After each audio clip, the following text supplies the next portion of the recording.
finalement, le moment est venu Ouais. de poser la question qui fâche aussi. C'est une manière de...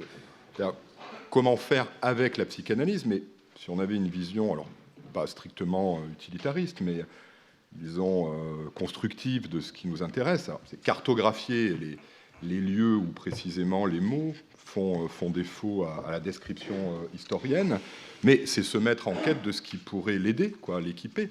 Donc pourquoi en fait?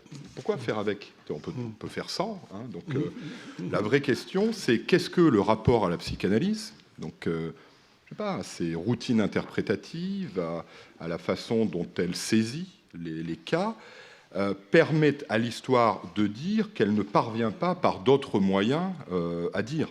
Qu'est-ce que ce rapport, d'une certaine manière, rapporte, hein, en termes d'un surcroît de présence, d'état dans le récit de l'historien. Alors, moi, ce que je trouve vraiment intéressant dans le livre dont on est parti, c'est que ce qu'il montre, en tout cas, c'est que ce que ça ne permet pas, ou en tout cas ce vers quoi ça ne doit pas, d'une certaine manière, aller, c'est vers l'invention voilà, quasi fictionnelle d'un discours de l'intériorité. Ça, c'est clair. Il n'est pas de retomber dans des formes de psychologie historique, qui serait l'équivalent de votre psychanalyse appliquée, qui, dans les années 70, ont beaucoup paralysé la réflexion des historiens. Et en tout cas, ce qui est intéressant dans le livre, c'est qu'on ne retombe jamais là-dedans. Donc, on ne cherche pas le discours vrai de Martin sur lui-même, mais il y a le prophète télépathe, c'est-à-dire celui qui, évidemment, est l'éponge de son temps, avec la question de savoir comment, d'ailleurs, viennent jusqu'à lui, en fait, tous ces éléments qui font, en fait, la matière vive de son délire, de son rêve, etc. Et puis, il y a de l'autre côté l'idée du ça parle. Il y a un passage très intéressant sur la distinction, évidemment, entre l'énoncé et l'énonciation, hein, qui remet en jeu toute la question de l'acteur du sujet. Bon, voilà. Donc, en tout cas, ce que je trouve intéressant dans le livre, c'est que ça nous dit que si on doit aller voir du côté de la psychanalyse, c'est pas pour retomber dans les fictions du discours du fort intérieur reconstitué. Et puis, le dernier point, c'est en fait, donc, évidemment, comme je ne connais rien, j'ai fait mes petites recherches. Je suis retombé sur l'article de Devreux de 1965, publié dans les Annales. Là, donc, pour le coup, la psychanalyse vient s'adresser à l'histoire, pas n'importe où, 1965, pas n'importe quand, dans les Annales, un texte qui s'appelle « Psychanalyse et histoire, une application à l'histoire de Sparte ». L'application à l'histoire de Sparte, qui est l'interprétation de la névrose des Spartiates vis-à-vis de la possibilité de révolte des Ilotes, qui étaient les esclaves guerriers, etc. On peut la laisser à l'appréciation de nos collègues spécialistes de la période considérée. Mais ce qui est très intéressant, c'est que Devreux pose exactement cette question. Il dit, en gros, s'il s'agit d'injecter un surcroît de discours analytique dans l'étude d'un cas historique. Donc si, en gros, l'histoire vient braconner son appareillage notionnel à la psychanalyse, eh bien, finalement, ça ne va pas produire grand-chose. Ça ne va même pas tellement allonger le questionnaire. Il dit, par contre, à partir des faits tels qu'ils sont établis par l'historien, eh bien, le regard du psychanalyste, en fait, fait surgir une autre catégorie de faits, qui sont ce qu'il appelle, lui, les faits psychanalytiques. Et il dit, là, il n'y a pas de tour de passe-passe, tout est sur la table, c'est-à-dire que l'historien ne l'énonce pas comme ça, mais il se trouve que ce guerrier a bien un rapport problématique, ou ce roi avec sa mère, son père absent, etc. Et je trouve intéressant, alors on peut ne pas être convaincu par effectivement l'application à une situation historique donnée, mais cette idée qu'il ne s'agit pas en gros de mélanger les questionnaires pour allonger à l'infini ou de braconner des notions finalement qu'on maîtrise mal dans leur régime d'usage, mais de se dire que le regard de la psychanalyse, informé par son histoire et ses controverses, permet de faire lever dans la documentation historique une catégorie de faits en propre. Et du coup, ça ajoute au récit.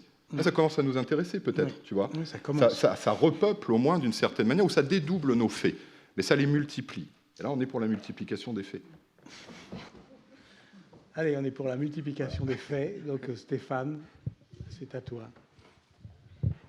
Alors, comme dirait Le Goff, manifestement, je vais vous encombrer d'un psychanalyste, un peu trop longtemps, puisque c'est un encombrement. Peut-être que le meilleur moyen de dire ma gratitude à Patrick Boucheron et Romain Bertrand pour cette invitation dont ils m'honorent sera de tout faire pour parvenir à déplier très très partiellement ce point unique et monumental à la fois, si énorme qu'à chaque fois qu'on en dit le nom, on sent le vertige de l'histoire de la pensée, voire de toute la métaphysique, de l'histoire de la métaphysique occidentale, commencer ses boucles et ses tours. Je voudrais vous parler de la vérité. Alors, à dire cela, ça marche. À dire cela, la vérité, j'ai déjà l'idée que vous et moi, nous ne pouvons réprimer un sourire, c'est fou, et l'envie de soupirer un rien que ça. Bah oui.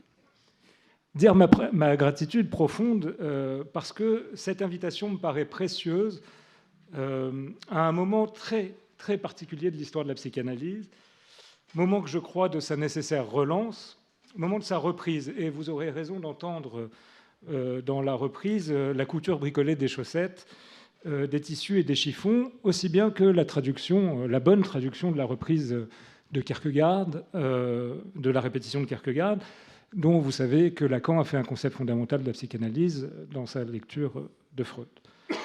Donc ma préoccupation et mon travail quotidien, à vrai dire, visent à interroger et à désirer faire exister l'avenir de la psychanalyse, à la penser de manière telle que l'avenir n'en soit pas le simple synonyme d'un futur, ce qui serait déjà pas si mal, mais soyons ambitieux, mais qui soit plutôt le nom de sa structure. Autrement dit, de faire en sorte que la psychanalyse reste déterminée par ce qui vient et conséquemment qu'elle reste en devenir, qu'elle soit altérée sans cesse et en mouvement permanent. C'est aussi pourquoi il m'importe de pouvoir en proposer une sorte de définition minimale comme accueil inconditionnel de ce qui vient, donc accueil de ce qui arrive. Chance donc que cette invitation-là a parlé avec des historiens, parce que pour réaliser et mettre en œuvre ce que je dis déjà bien trop rapidement, il y a une condition de possibilité, une condition que je crois sine qua non, c'est que la psychanalyse sorte de ses murs, et merci de m'aider à la faire sortir, qu'elle sorte de ses institutions et de ses écoles. En d'autres termes, qu'elle reprenne langue avec tous les champs du savoir, toutes les disciplines, ce qui signifie un travail de traduction incessante, la traduction, interminable, et que, partant, se creusent ainsi, et ainsi seulement, je crois, des passages entre les langues et les pensées. Donc qu'elle invente de nouvelles langues et que ce soit jamais une fois pour toutes, au fond. Et c'est seulement comme ça, je crois, que se trame de la pensée, de la théorie et de l'écriture. Et dire donc que j'ai commencé ce remerciement avec l'idée de vous dire que pour y parvenir, à vous remercier, il aurait fallu que je commence in medias res. Hein, c'est raté, mais enfin, on l'a compris maintenant, plus c'est raté, plus ça marche. Et la psychanalyse n'existe au fond que de ce qui rate, de ce qui cloche, de ce qui boite, et donc des restes. In medias res, j'aurais dit, Paul Venn, dans Comment on écrit l'histoire, risque plusieurs définitions de l'histoire. L'une d'elles s'articule ainsi: l'histoire est un roman vrai. L'histoire est un roman vrai. Alors, élire cette phrase-là, ça n'est évidemment pas un hasard. Il y a évidemment la fiction et la vérité, grand débat, mais il y a, pour un lecteur de Freud, ceci. La trace, ça veut aussi toujours dire l'effacement d'un sous-titre, du sous-titre d'un livre de Freud, L'homme Moïse et la religion monothéiste, 3 essais. Ici, ce que je viens de dire, ce titre et ce sous-titre sont ceux tels qu'ils apparaissent aujourd'hui, mais longtemps, il fut, pour son auteur, question de le qualifier de roman historique. De faire de roman historique, donc, le sous-titre de L'homme Moïse, Moïse et le monothéisme. Et voilà donc ce qui, à la lecture de Paul Venn, sera venu se rencontrer, roman vrai et roman historique. Et on pourrait jouer là, par substitution, jouer un peu avec ces termes-là et faire entendre la complication qui s'y annonce. Un roman historique qui connaîtrait la phrase de Paul Venn, hein, l'histoire est un roman vrai, devrait pouvoir se lire comme le roman d'un roman vrai. La vérité et l'histoire donc seraient par définition nouées, en même temps qu'à la question de son écriture, donc de l'écriture de l'histoire et de l'écriture de la vérité. Et tout ça, c'est ce qui m'est venu quand j'ai lu Martin Larchange, en me demandant autour de quoi l'écriture de ce livre pouvait tourner. Quel passage s'était ouvert entre l'histoire et la psychanalyse? Et c'est Moïse qui me vint à l'idée, et avec lui le mot vérité, justement. De L'homme Moïse et la religion monothéiste, je voudrais commencer par dire 2 choses. Premièrement, que c'est un livre d'une importance, d'une puissance, d'une inventivité et d'une intelligence inouïe. Et si je commence par dire cela, c'est parce que c'est peu dire que l'accueil de ce livre a été déplorable, Comme vous disiez, Philippe Boutry, c'est un échec, hein, le Moïse de Freud, et à bien des égards, ça continue d'être très difficile, voire violent, haineux, je trouve très souvent stupide d'ailleurs, et que très souvent ce livre est aussi repoussé du corpus freudien, ou simplement, comme on dit en médecine, traité par le mépris. Dans le désir d'analyse, Vladimir Granov rappelle que, je cite, « Pour ce qui est du patrimoine spirituel, le texte de référence est bien entendu ce Moïse et le monothéisme qu'en 1960, Lacan conseillait à certains d'entre nous, c'est Granov qui parle, d'apprendre par cœur. » Je ne connais pas d'autres livres que Lacan ait demandé à apprendre par cœur, c'est celui-là. Donc, deuxièmement, et si je parlais il y a un instant d'intelligence du Moïse, c'était pour en arriver là, interligere, l'intelligence, donc, il y va dans le Moïse d'une écriture entre les lignes. Et de la question plus générale que je nommerai ici de l'antre, avec un E. Quelle question ? Eh bien justement celle de la vérité. Donc je propose de lire l'homme Moïse comme un essai sur la vérité. Écrire, lire, entendre la vérité entre les lignes, c'est déjà un propos sur la vérité, voire une thèse sur le concept de vérité. Et c'est là déjà, discrètement mais fondamentalement, un déplacement qui est opéré par Freud de la question telle qu'elle pouvait s'inscrire ontologiquement, le plus souvent jusque-là dans l'histoire de la pensée, cette question ontologique, qu'est-ce que la vérité ? Entre devient le nom de la vérité et de son absence de lieu. Atopie radicale. Moïse, c'est l'homme, c'est celui donc qui s'arrête avant le lieu, au seuil du lieu. Et si je devais en un mot résumer ce qu'est ce dernier livre, c'est le dernier livre comme tel de Freud, je risquerais ceci qui n'est ni orthodoxe, ni peut-être lisible de prime abord, c'est tout sauf un speech, parce que si vous le lisez, ou si vous l'avez en tête, vous verrez que ce n'est pas du tout ce que vous auriez sans doute dit. Mais je tiens que ce Moïse de Freud, c'est l'histoire des déplacements de la vérité, de ses écritures, de ses défigurations et de ses traces. Et peut-être ainsi donc l'histoire de l'écriture de l'histoire, montrant ses fractures et ses mutilations. Le dernier livre de Freud porte en toutes lettres une thèse très précise au sujet de la vérité. Et la très étrange écriture de Freud dans ce livre-là en mime la thèse qui va s'y déplier. Ce que pose le livre de Freud, donc, la vérité entre. Et on aura raison d'y entendre l'équivoque du verbe entrer. Cette histoire de la vérité entre, du Moïse, Lacan, c'est le seul à ma connaissance, en avait parfaitement vu les traces. Donc, le 2 mai 1956, il annonce à son auditoire sa relecture du Moïse de Freud dans ces termes. Je vous le cite. « J'ai relu Moïse et le monothéisme à dessein de préparer la présentation qu'on m'a chargé de vous faire de la personne de Freud dans 2 semaines. Il me semble qu'on peut y trouver une fois de plus la confirmation de ce que j'essaie ici de vous faire sentir, à savoir que l'analyse est absolument inséparable d'une question fondamentale sur la façon dont la vérité entre dans la vie de l'homme. La dimension de la vérité est mystérieuse, inexplicable. Rien ne permet décisivement d'en saisir la nécessité, puisque l'homme s'accommode parfaitement de la non-vérité. J'essaierai de vous montrer que c'est bien là la question qui, jusqu'au bout, tourmente Freud dans Moïse et le monothéisme. On sent, poursuit Lacan, dans ce petit livre, le geste qui renonce et la figure qui se couvre. Acceptant la mort, il continue. L'interrogation renouvelée autour de la personne de Moïse, de son hypothétique peur, n'a pas d'autre raison que de répondre à la question de savoir par quelle voie la dimension de la vérité entre de façon vivante dans la vie, dans l'économie de l'homme. Dès l'année 1934, Freud se met à écrire ce livre. Le trouble dans l'écriture est immédiat. Le 30 septembre 1934, Freud adresse une lettre à Arnold Zweig. Aucun lien. Là, je cite La Cité de la Peur, les nuls, chacun ses tontons flingueurs. Donc, aucun lien avec Stéphane Zweig.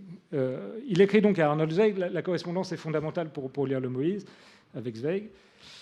En fait, j'ai moi-même écrit quelque chose dans un temps de vacances relatives, faute de savoir que faire de mon excès de loisirs, et cela m'a tellement occupé contre mon intention initiale que tout le reste resta en plan. Toutefois, ne vous réjouissez pas, car je parie que vous ne le recevrez pas en lecture.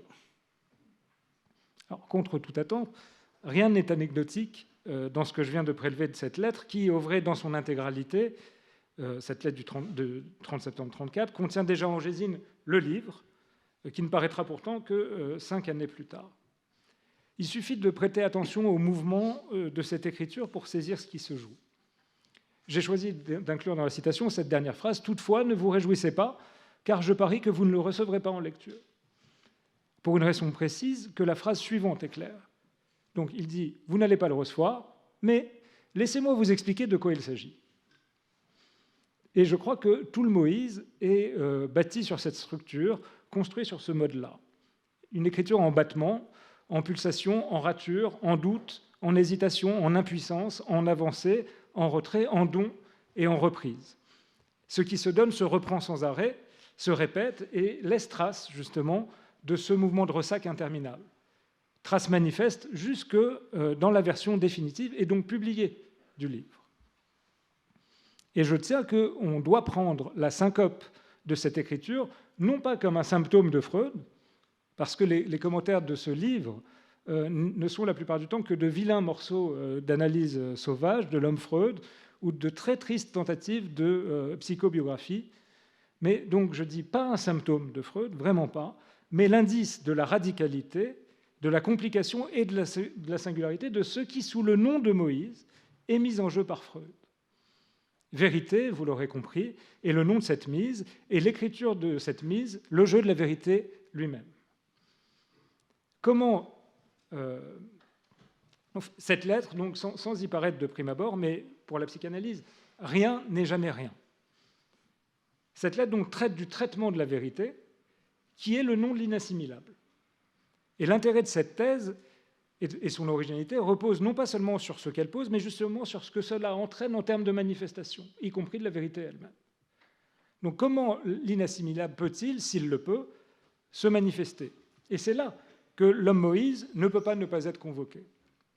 En effet, tout ce qui s'y présente comme massif et qui attire le regard appelle sans cesse les plus vives critiques et fixe en même temps donc l'attention. Cependant, l'important de ce qui s'y écrit ne se trouvera pas dans ce par quoi l'attention est ainsi fixée. Jamais. Et, ce n'est pas un simple délire de ma part, il y a une lettre de Freud qui en atteste, que je trouve incroyable, le 5 février 1937, donc en plein dans l'écriture du Moïse, le 5 février 1937, il écrit à Max Ettingen tout ce qu'il y a d'un peu important là-dedans, dans le Moïse, tout ce qu'il y a d'un peu important là-dedans doit rester non dit. Tout ce qu'il y a d'un peu important doit rester non dit. L'antre de la vérité, c'est cela. Donc la très fameuse lettre de Freud à Zweig de septembre 1934 illustre ce qui peut sembler encore un peu obscur, et c'est la thèse elle-même. Je cite, c'est très connu. En face des nouvelles persécutions, donc on est en 1934, on se demande de nouveau comment le juif est devenu ce qu'il est et pourquoi il s'est attiré cette haine éternelle. Je trouvais bientôt la formule. C'est Freud qui parle. Moïse a créé le juif et mon travail reçut le titre « L'homme Moïse, un roman historique ». Donc, en quoi cette sorte d'eureka de Freud illustre ce que je vous dis des métamorphoses, déplacements, défigurations de la vérité? En ceci que, contrairement à la révélation par trop miraculeuse et sous la forme du récit autobiographique, vous noterez le passé simple, je trouvais bientôt la formule, eh bien, je pense que l'important se tient dans le sous-titre originel qui sera appelé à disparaître, justement, pour ne laisser que des traces, des survivances dans l'écriture elle-même, un roman historique. Évidemment, lorsque Freud propose d'appeler son texte roman, il faut noter qu'il n'a même pas encore l'idée de théoriser les constructions dans l'analyse. On est en 1934. Or, c'est dans ce texte de décembre 1937, les constructions dans l'analyse, qui est donc parfaitement lui aussi contemporain de l'écriture du Moïse, que s'écrit une thèse sur la vérité, qui est la thèse sur la vérité de l'homme Moïse et la religion monothéiste, 3 essais. Elle se déplace. Sur la vérité qui va rester là. La vérité, s'entend. Donc la vérité qui continue de s'appeler la vérité et qui pourtant, vous allez l'entendre, est deux. En tout cas, elle est plus d'une, mais c'est d'abord le simple fait qu'elle y soit qualifiée qui nous permet d'en deviner, d'en déduire donc qu'elle n'est pas la seule. Cependant, en 1937, l'autre nom de la vérité n'est pas encore prononcé. La vérité, plus d'une des considérations, des constructions dans l'analyse, qui est en fait la mutation de la figure de la vérité en cours d'écriture dans le Moïse, et qui lui-même est en cours d'achèvement, eh bien, cette vérité-là s'appelle vérité historique. Est-ce qu'il n'est pas frappant de retrouver ce terme historique, dont nous savons qu'il est arrivé à l'idée de Freud et sous sa plume pour sous-titrer son livre sur Moïse, qui a fini par disparaître du corps du texte et qui se retrouve donc accolé à la vérité. Et je crois que ceci, c'est une survivance et un déplacement du roman, donc le qualificatif historique est passé à la vérité. Alors, je vais rapidement vous donner à entendre des traces, justement, ces traces qui appellent l'écriture de l'histoire de la vérité. Je prélève et coupe, vraiment, sinon c'est trop long, à l'intérieur des constructions dans l'analyse. La folie, écrit Freud, non seulement comporte de la méthode, comme le poète l'a déjà reconnu, mais elle contient aussi un morceau de vérité historique. Puis, en reconnaissant le noyau de vérité c'est en reconnaissant le noyau de vérité qu'on trouverait un terrain commun sur lequel pourrait se développer le travail thérapeutique. Ce travail consisterait à débarrasser le morceau de vérité historique de ses déformations et de ses étayages sur le présent réel et à le ramener à la place qui est la sienne dans le passé. Et encore, de même que notre construction n'a d'effet qu'en restituant un morceau de l'histoire de vie perdue, de même le délire doit sa force convaincante à la part de vérité historique qu'il met à la place de la réalité repoussée. Et enfin, et là c'est l'ouverture à la question du collectif et à la question politique, elles doivent, donc les formations délirantes de l'humanité, leur pouvoir à leur teneur en vérité historique, vérité qu'elles sont allées puiser dans le refoulement de temps originaires oubliés. Donc on peut maintenant, avec ça, aller voir dans le corpus lui-même, dans le Moïse. Vérité est l'un des premiers mots du livre, et il est comme son titre secret. C'est en son nom, et quelles qu'en soient les difficultés, qu'il entraîne que le livre sera écrit par Freud. Et par son incipit, Freud donne à lire un livre écrit pour la vérité. Je vais citer cette ouverture du livre de Freud. Elle est elle aussi archi connue, mais en vous en lisant plusieurs traductions, je souhaite vous faire entendre l'étonnante omission de la première traduction française, celle de 1948, celle qui déjà donnait un autre titre que celui que nous connaissons aujourd'hui à ce livre. Et il faut savoir qu'il n'y eut pas d'autre traduction pendant 38 ans. 38 ans, c'est long. Il s'agissait donc, à l'époque, c'est-à-dire, c'est important, 3 ans après la fin de la Seconde Guerre mondiale, de Moïse et le monothéisme, et pas l'homme Moïse et la religion monothéiste croisée. Moïse et le monothéisme, et je tiens que cet oubli que je voudrais vous faire entendre, cet oubli du départ, en fait, à mon avis, vraiment un autre livre que celui que nous avons maintenant. Vous pourrez en juger dans quelques instants. Donc je vais lire dans cette optique deux incipits différents de ce qui est supposé tenir lieu du même livre. Premièrement, c'est la version de la première traduction, donc en 1948 en France, chez Gallimard, dans la NRF, qui est traduite par Anne Bermond. Je lis. « Déposséder un peuple de l'homme qu'il célèbre comme le plus grand de ses fils est une tâche sans agrément et qu'on n'accomplit pas d'un cœur léger. Toutefois, aucune considération ne saurait m'induire à négliger la vérité au nom d'un prétendu intérêt national. Bien plus, tout porte à croire que l'élucidation d'un seul point du problème pourra éclairer l'ensemble des faits. » Deuxième traduction, dans la collection de Pontalis, chez Gallimard, Connaissance de l'inconscient, en 1986.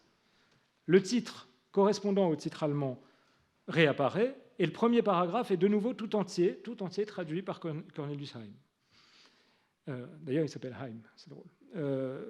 Écoutez bien, vous allez entendre ce que j'appelle oubli. Donc, on est là désormais en présence de L'homme Moïse et la religion monothéiste, 3 essais. Et le livre que nous connaissons aujourd'hui, c'est celui-là dont je me sers le plus souvent.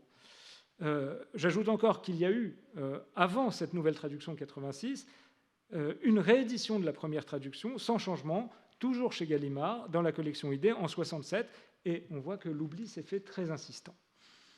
Voilà la citation sans l'oubli. « Enlever à un peuple l'homme qu'il honore comme le plus grand de ses fils n'est pas une chose qu'on entreprend volontiers ou d'un cœur léger, surtout quand on appartient soi-même à ce peuple. Mais on ne s'autorisera d'aucun exemple pour repousser la vérité au profit d'un hypothétique intérêt national, et l'on est saisi en droit d'attente de l'élucidation d'un réseau de circonstances, un gain pour notre connaissance. Écriture de la vérité, donc. Pour ce qui est de l'oubli en français, dans la France de 1948, je laisse à chacun le soin de l'interprétation, elle devrait, selon moi, du moins, s'articuler en termes de mémoire et de politique. La France de l'après-guerre, c'est la France qui prône l'oubli au nom de la réconciliation nationale.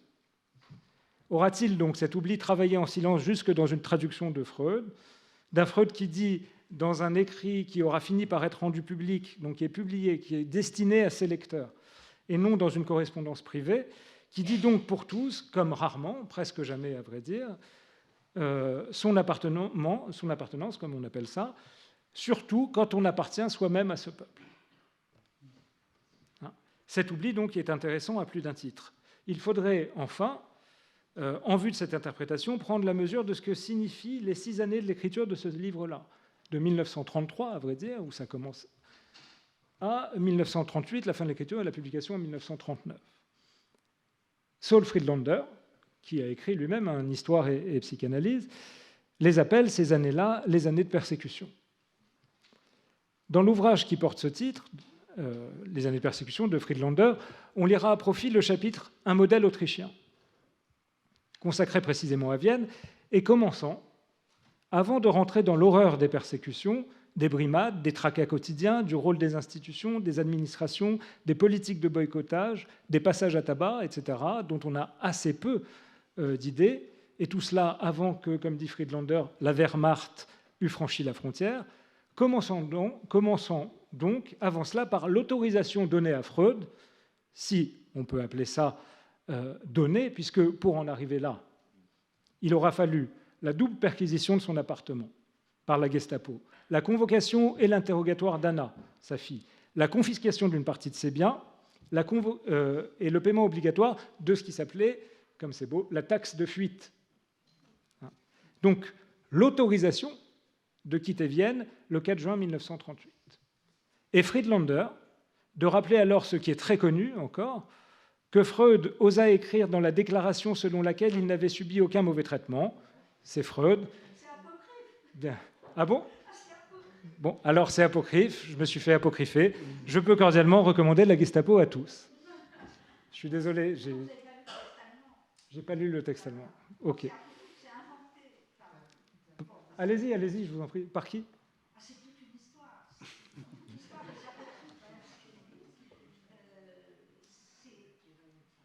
répété par son fils Martin.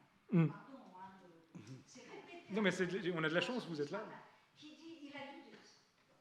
Ensuite, c'est devenu une des grandes apocryphes de toute l'histoire de l'extrémisme. Et ça a été, enfin, moi en tout cas, j'ai été voir le texte, parce qu'il y a une chose qui ne va pas, c'est que c'est impossible d'écrire ça à cette époque sur un document nazi. Autrement dit, c'est impossible parce que ça ne sera pas du tout pris de manière humoristique. Ah, ça oui, je me doute bien. Non, mais Freud ne peut pas écrire ça, parce qu'il doit écrire dans la formule habituelle. Je n'ai pas subi de maltraitance de la part des nazis. Non, il ne dit pas je recommande la Gestapo. Et moi, je suis allée chercher le document. Bien sûr. Voilà. Parce que les apocryphes, pardon, ça fait partie du travail de l'historien de la psychanalyse. C'est un problème historiographique. Quelles sont les légendes véhiculées qui sont nombreuses, mais incroyables, et qui font partie, en quelque sorte, des représentations que se font les psychanalystes de leur histoire.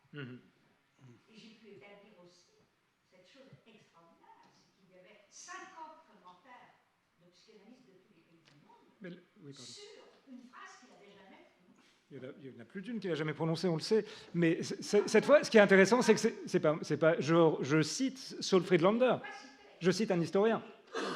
Non, mais c'est pour répondre à la question de la légende des psychanalystes, c'est-à-dire. La nécessité d'aller voir les textes. Oui, je cite. Bien sûr, mais vous avez. Mais ne dites pas pardon, au contraire, vous rétablissez une vérité qui est très importante. Je cite là le texte d'un historien. Peter Gay aussi, d'accord. J'essaie. Bon, alors, donc, j'aurais. Mais j'aurais pas dû citer un historien, j'aurais dû rester avec mes psychanalystes, après tout. Oui. Alors, c'est donc, en tout cas, la vérité telle que Freud la déplie dans le Moïse, ce qu'il est en train de faire, prenons le concept, il la disloque, il la décompose, il la dissémine, il la divise, il la fragmente en matériel et historique et entre les lignes. C'est pourquoi l'écriture du livre obéit, du Moïse, à cette double loi qui est la double thèse sur la vérité. Ce qui se constate, à simplement rappeler maintenant ce que peut écrire Freud en écrivant l'ouvrage sur Moïse, en le terminant enfin, non sans en laisser apparaître les traces. D'ailleurs, non pas en les laissant apparaître, mais en décidant de montrer les traces et peut-être de les donner à penser. Et pour ce faire, il aura fallu l'exil. 28 juin 1938, le ton change. Je rédige ici, là c'est Freud, je rédige ici avec plaisir la troisième partie du Moïse. Troisième partie, justement, où il est explicitement traité de la vérité comme vérité historique, qui en devient un chapitre. C'est encore dans cette optique, cette fois-ci dans le corps du texte, que la deuxième note préliminaire à la troisième et dernière partie du livre signale au lecteur que, contrairement à la première de ses remarques préliminaires, Freud écrit celle-ci depuis sa nouvelle demeure londonienne en juin 1938. Et ceci, au fond, fait explication et confirmation de l'écriture de la thèse entre les lignes au nom de la vérité. La dite vérité est alors nouée, corrélée au champ du religieux, de l'histoire et du politique. Je cite Freud, « Les difficultés particulières qui ont pesé sur moi pendant que je rédigeais cette étude relative à la personne de Moïse, appréhension intime tout autant que dissuasion extérieure, font que ce troisième et dernier essai se trouve introduit par deux préfaces qui se contredisent, qui même s'annulent, c'est lui qui l'écrit. En effet, dans le court laps de temps qui les sépare, les conditions de vie extérieures de l'auteur ont fondamentalement changé.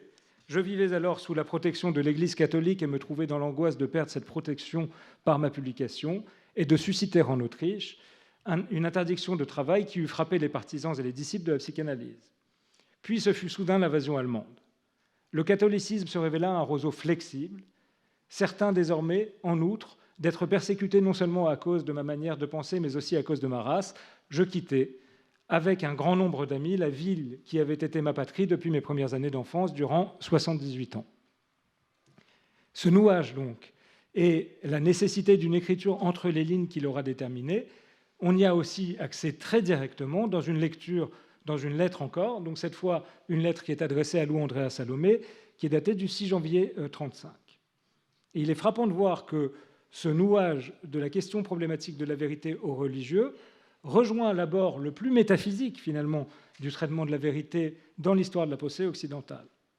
Mais encore une fois, à même ce qui de prime abord se donne comme le plus connu, comme le plus fidèle à la tradition, s'opère un déplacement dont la portée et les effets ne cessent de travailler. En effet, vous allez entendre que la vérité reste la vérité en se dédoublant en vérité matérielle, ou ici vérité réelle, cette fois, et vérité historique. Et voici donc la thèse sur le concept de vérité lui-même, en toutes lettres sous la plume de Freud. Il écrit donc à Lou. Les religions doivent leur puissance contraignante au retour du refoulé. Ce sont des réminiscences de processus archaïques disparus, hautement effectifs de l'histoire de l'humanité.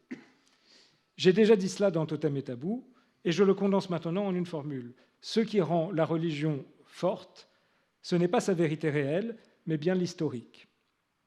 Et voyez-vous, Lou, cette formule qui m'a totalement fasciné, on ne peut plus de nos jours l'énoncer en Autriche, sous peine d'encourir du gouvernement à prépondérance catholique qui nous dirige, une condamnation publique de l'analyse. Et c'est uniquement ce catholicisme qui nous défend contre le nazisme. En outre, les fondements historiques de l'histoire de Moïse ne sont pas assez solides pour servir de base à mon inestimable intuition. Donc, je me tais. Il me suffit de pouvoir croire moi-même à la solution de ce problème. Il m'a poursuivi tout au long de ma vie. Même si, donc, en janvier 1935, la troisième partie du livre n'est sans doute pas encore intégralement rédigée, n'a en tout cas pas sa forme définitive, la lettre a l'avantage de tenir tout ce qui nous intéresse en quelques phrases. L'écriture entre les lignes dans le rapport complexe à l'Église et à un certain christianisme est sans doute, au nom d'une manière bien différente de faire résonner le concept de vérité et de le travailler. Comment ne pas souligner la dernière phrase de cette lettre ? Il m'a poursuivi tout au long de ma vie. Freud parle donc de ce problème, mais je tiens que ce problème est sous la question des fondements historiques de l'histoire de Moïse, précisément le problème de la vérité. De la vérité réelle et de la vérité historique, ces deux noms signent le déplacement de la conception de la vérité et ainsi la nouent encore à son écriture, à son articulation. Le Moïse enseigne donc que la question de la vérité est la question de l'écriture de cette vérité comme écriture d'une histoire et peut-être comme écriture de l'histoire. Tourment et inquiétude, ni chemin, ni quête, ni incarnation. À l'évidence, Freud ne voit la vérité dans aucun homme, fût-ce dans un homme-dieu. Et si dans l'homme elle se trouve, ce sera malgré lui entrée par effraction au-delà de tout vouloir, de tout pouvoir et de tout savoir. À son insu, donc, et pas toute, puisque divisée est plus d'une. Donc on peut se rappeler des courts extraits des constructions dans l'analyse que j'ai citées tout à l'heure. Il s'agissait des déplacements, des formations, des figurations. Et avec le Moïse, je ne peux pas ne pas mettre ces trois vocables sur un même plan, qui est un plan d'altération, à partir duquel et dans la forme duquel la vérité se donne dans les restes, les résidus, les rebuts, les traces, les survivances laissées, déposées donc dans ces déplacements mêmes. Voilà peut-être l'un des apports décisifs de la psychanalyse à la pensée, la prise au sérieux, l'accueil donc des survivances, la lecture des traces, l'attention portée sur les détails dits insensés, voire les rebuts, les restes, les déchets de la langue, tout ce qui est minuscule et que les systèmes refoulent en leur marge, partant donc tout cela qui fait retour au-delà et malgré rejets et démentis. Est-ce qu'il est fortuit que ceci se trouve inscrit par Freud une vingtaine d'années plus tôt dans son autre texte qui est lui-même titré du nom de Moïse ? C'est en 14, donc, dans le Moïse de Michel-Ange, on lit cette dernière, donc la psychanalyse, elle aussi est habituée, à partir de traits tenus en piètre estime ou non remarqués, à partir du rebut, du refus de l'observation, à deviner ce qui est secret et ce qui est caché. Alors, je ne vais pas développer, mais juste un mot, parce que par rapport à l'histoire de l'art aussi, c'est dans ce texte-là qu'apparaît Morelli, cité par Freud, donc le même Morelli qui est fondamental dans le paradigme indiciaire, dans Traces de Ginsburg, et autour duquel un débat extrêmement important a lieu entre Georges Didier Huberman et Carlo Ginzburg, qui est Huberman critique de la manière dont, précisément, Ginsburg se sert du paradigme indiciaire, donc de l'indice et de Morelli, pour identifier précisément, au lieu de jouer davantage de la différence. Au fond. Donc il y a un débat là qui s'instaure à partir de cette même question qui est soulevée dès 14 par Freud, je crois. Donc ça, c'est le nœud, c'est cette vérité qui entre par réfraction, et c'est même la structure qui force le refoulement. C'est le centre névralgique de ce que le Moïse élabore en termes de thèse sur le concept de vérité. Le chapitre dans lequel on trouve ça ne laisse pas planer le doute, puisqu'il porte le titre « La vérité historique », et qu'il suit directement celui titré « Le retour du refoulé », juste avant. Donc voici la lettre, le texte. Il n'a pas été possible d'établir par ailleurs que l'intellect humain possédât une intuition particulièrement fine de la vérité, ni que la vie psychique humaine montrât une attitude spéciale à reconnaître la vérité. Au contraire, nous avons plutôt appris par notre expérience que notre intellect se fourvoie très facilement sans que nous en soyons du tout avertis, et qu'il n'est rien que nous ne croyons plus facilement que ce qui va au-devant de nos illusions, fondées sur des désirs, sans égard pour la vérité. Nous croyons, nous aussi, écrit Freud, que la solution des gens pieux contient la vérité, non pas cependant la vérité matérielle, mais la vérité historique. Et nous nous arrogeons le droit de corriger une certaine déformation que cette vérité a subie lors de son retour. C'est donc dans la déformation elle-même, dans ce qui reste dans cette déformation, donc dans les traces que dépose la déformation, que quelque chose que l'on peut appeler vérité historique gît. Et si Freud n'est pas prolixe en définition dans le Moïse, à force de rentrer dans le mouvement de rejet et de retour de ce qui est rejeté, de ce qui est refoulé ou de ce qui est démenti, donc de ce qui fait retour dans les traces laissées dans les déformations, donc dans les survivances qui sont ce qui vit encore, et reste malgré les tentatives d'annihilation et d'effacement. Toute tentative d'effacement de traces est une tentative d'annihilation. Je vais citer encore ce passage qui est extraordinaire pour beaucoup de raisons et qui est un tournant dans le Moïse, qui permet justement d'entendre quelque chose de la vérité. Il en va, écrit Freud, de la déformation d'un texte comme d'un meurtre. Le difficile n'est pas d'exécuter l'acte, mais d'en éliminer les traces. On aimerait prêter au mot Entstellung le double sens qu'il peut revendiquer, bien qu'il n'en soit plus fait usage de nos jours. Il ne devrait pas seulement signifier changer l'aspect de quelque chose, mais aussi changer quelque chose de place, le déplacer ailleurs. Dans bien des cas d'Entstellung de texte, nous pouvons donc nous attendre à trouver caché, ici ou là, l'élément réprimé et dénié, même s'il est modifié et arraché à son contexte. Seulement, il ne sera pas toujours facile de le reconnaître.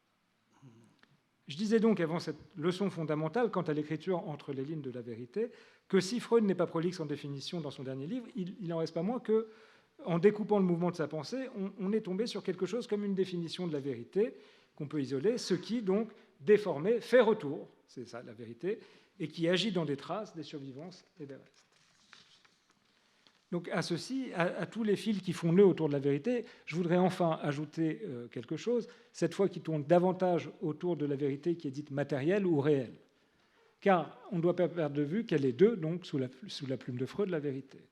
Il faut forcer la langue, justement, c'est tout le thème du séminaire, il faut forcer la langue pour toucher ce que bouleverse Freud et dire alors dans une faute de français magistrale ou dans une grammaire de l'aberration, la vérité est deux au moins. Donc repartons une dernière fois de ce qui s'esquisse dans la lettre à Lou qui concerne la partition en réel et historique qui deviendra vérité matérielle et vérité historique.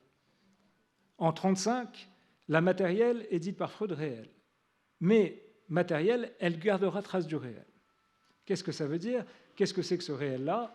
Qu'est-ce que c'est que le réel de la vérité réelle? On pourrait d'abord croire et vouloir faire dire à Freud qu'il choisit tout de même des deux vérités, l'une d'elles pour être la vraie vérité, ou la vérité vraie, la vérité réelle. Et puis il y aurait l'autre, la pas réelle. Mais alors pourquoi est-ce qu'il ne l'aurait pas dit tout net? Par après-coup, on voit bien que lorsque son nom change, et c'est tout le texte, le Moïse, ce n'est pas plus pour le vrai, l'insistance sur le vrai d'une de ces deux vérités, mais pour sa matérialité même, le dur de la matière.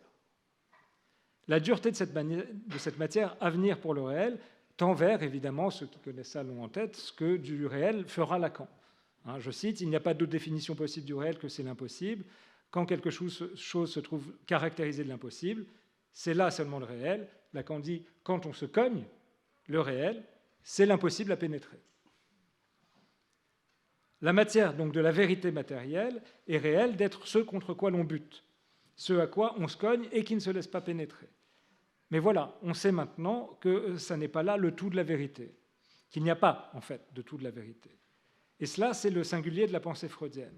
Le déplacement opéré par la psychanalyse dans l'histoire de la vérité arrive précisément ici, sous les traits de la division, et donc que la psychanalyse divise, on le sait très bien, qu'elle démonte, qu'elle décompose, qu'elle désédimente, c'est tout son travail, donc où l'on apprend qu'il y a la vérité, mais, et, or, elle est plus d'une. Et cette complication-là fait toute la prosopopée de la vérité, telle que magnifiquement écrite par Lacan, on s'en souvient, qu'il la ressaisit comme il l'a dit chez Freud. La vérité s'engouffre. Je cite. Mais voici que la vérité dans la bouche, je cite Lacan, mais voici que la vérité dans la bouche de Freud prend la dite bête au corps. Et là, il fait parler la vérité. C'est la prosopopée. Je suis donc pour vous l'énigme de celle qui se dérobe aussitôt qu'apparue, homme qui tant vous entendez à me dissimuler sous les oripeaux de vos convenances. Je n'en admets pas moins que votre embarras soit sincère, car même quand vous vous faites mes héros, vous ne valez pas plus à porter mes couleurs que ces habits qui sont les vôtres, et pareil à vous-même, fantôme que vous êtes. Où vais-je donc passer en vous? Où étais-je avant ce passage? Peut-être un jour vous le dirai-je, mais pour que vous me trouviez où je suis, je vais vous apprendre à quel signe me reconnaître. Homme, écoutez, je vous en donne le secret, moi la vérité, je parle.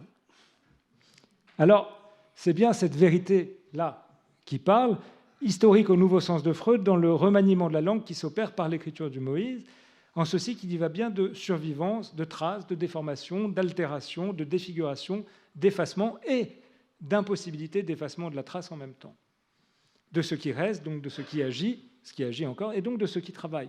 Or, et Paul Venn, soutenant cela, est au plus proche du Moïse de Freud et de sa thèse sur la vérité, il n'y a d'histoire que de ce dont il sera resté trace. Et le voilà, l'auteur de « Comment on écrit l'histoire », écrivant ceci qui pourrait tout aussi bien être un commentaire du dernier livre de Freud, « L'histoire », écrit Paul Venn, « l'histoire est connaissance mutilée ».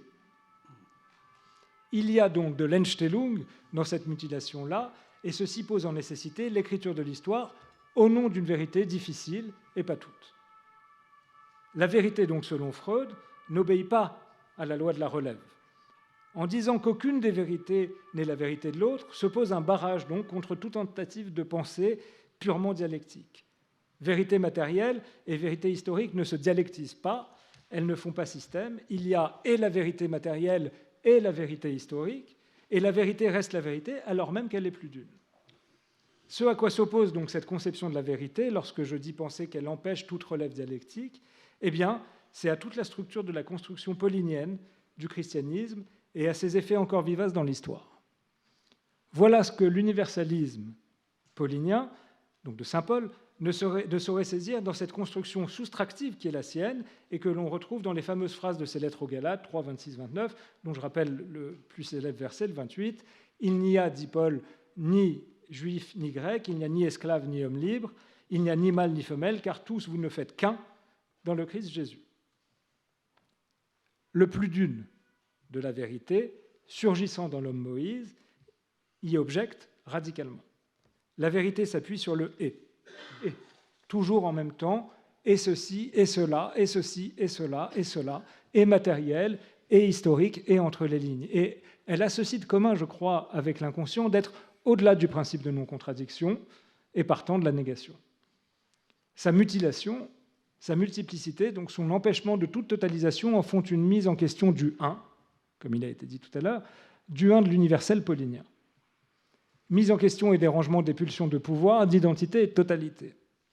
Celle qu'on pourrait dire pulsion de l'un, ce même un-là, que Lacan dira de l'unien, non sans souligner l'anagramme d'ennui.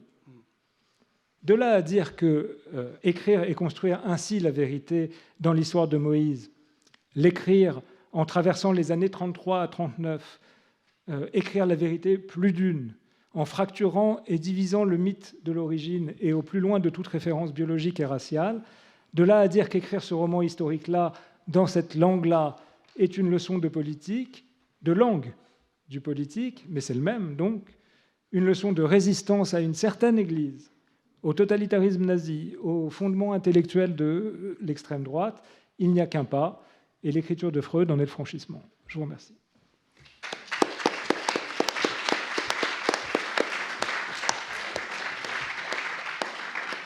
C'est nous qui te remercions évidemment, Stéphane. Malheureusement, le temps vient. Nous n'en disposons pas pour discuter, mais nous en avons assez pour t'emporter avec nous, pour y réfléchir, pour reprendre tout cela, pour prendre langue. Je vous remercie beaucoup, tout le monde ici et là, pour cette troisième séance. La quatrième, dans 15 jours, sera consacrée à l'œuvre de Philippe Descola, qui nous fera l'honneur et l'amitié de venir discuter de la composition des mondes ou le retour de Humboldt. Ça sera une manière de boucler donc ce séminaire avec Étienne Onheim et Sophie Houdard, ainsi que, je viens de le dire, Philippe Descola. Merci, bonne soirée, à très bientôt.